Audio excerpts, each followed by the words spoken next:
안녕하세요. 법선생TV의 허윤규 변호사입니다. 오늘 이 시간에는 상속재산 분할 심판에서 그 분할 방법 중에서 이제 정산 분할을 받기 위해서 어떤 절차를 거쳐야 되는지 또 정산 분할을 하는 방법은 무엇인지에 대해서 좀 자세히 알아보도록 하겠습니다.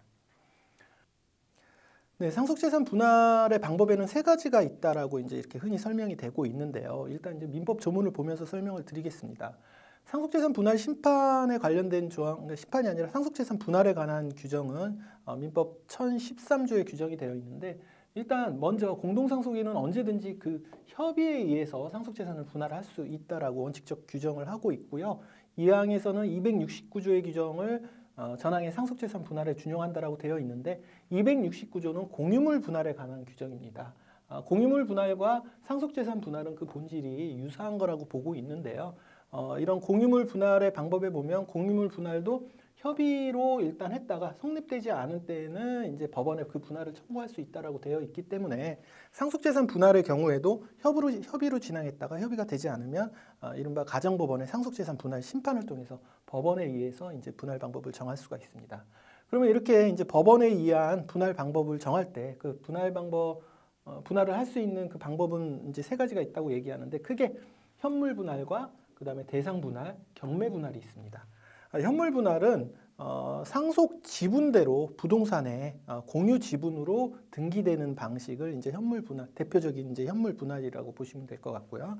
이렇게 공유 지분대로 현물 분할을 하지 않고 부동산을 이제 그 일부, 그러니까 공동으로 이렇게 지분 소유하는 것이 아니라 일부 상속인이 이제 단독으로 소유하고 다른 상속인에 대해서 이제 가액으로 정산하는 이른바 차액 정산의 방법을 대상 분할이라고 하고, 이거를 이제 강학적인 용어는 아니지만은 흔히 정산 분할이라고 얘기하고 있습니다. 그래서 이런 현물 분할과 정산 분할이 있고, 또 이제 그 법리상으로는 이 상속재산 분할도 공유물 분할의 일종이기 때문에 경매 분할도 가능은 합니다. 그런데 상속재산 분할 심판에서는 이러한 경매 분할이 잘 내려지지 않습니다. 왜냐하면 상속재산 분할은 그 이른바 공유물 분할과 달리 그 공동상속인들 사이에서 그 분할 비율, 그 구체적 상속분을 결정하는 구조이기 때문에, 일단 그 상속분율을 결정하는 데 중점을 두지 그 분할 방법에 대해서는 이제 크게 이렇게 고려가 되지 않기 때문에 경매 분할이 잘 내려지지는 않습니다. 어쨌든 이와 관련해서 상속인들이 가장 원하는 방법은 이러한 현물 분할보다는 이 차익 정산에 의한 정산 분할을 많이 요구하게 되는데요.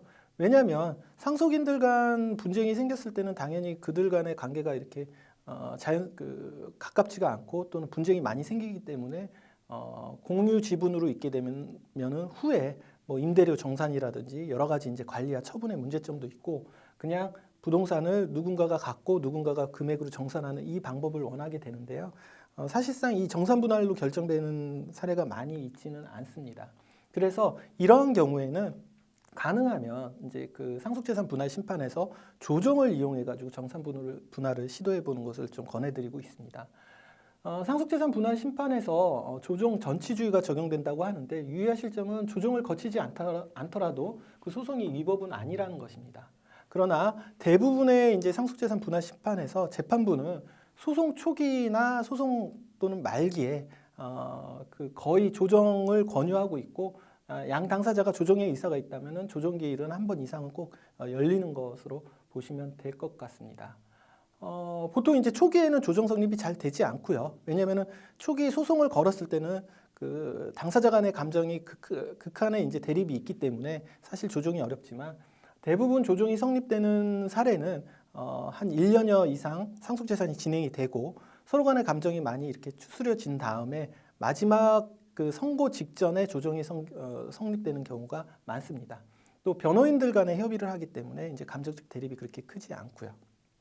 그러나 어쨌든 이렇게 조정이 성립되지 않으면 결국은 공유 지분으로 부동산을 공유할 수밖에 없는데요. 아까 말씀드린 이제 지분 분할, 현물 분할로 되는 것이죠.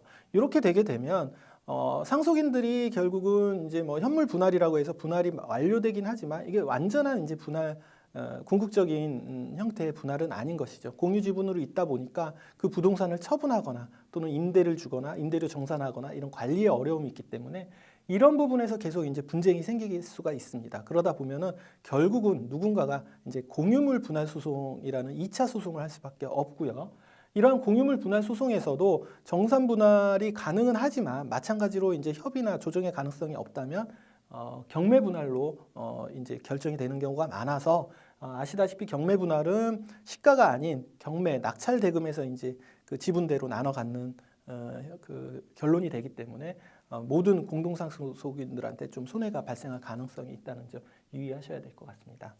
오늘은 상속재산 분할 심판 과정에서 이 정산 분할을 받는 방법, 또 조정을 통해서 어떤 식으로 정산 분할을 받을 수 있는지에 대해서 좀 알아봤습니다.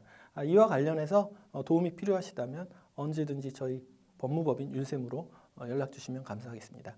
저는 다음 영상에서 다시 뵙겠습니다. 감사합니다.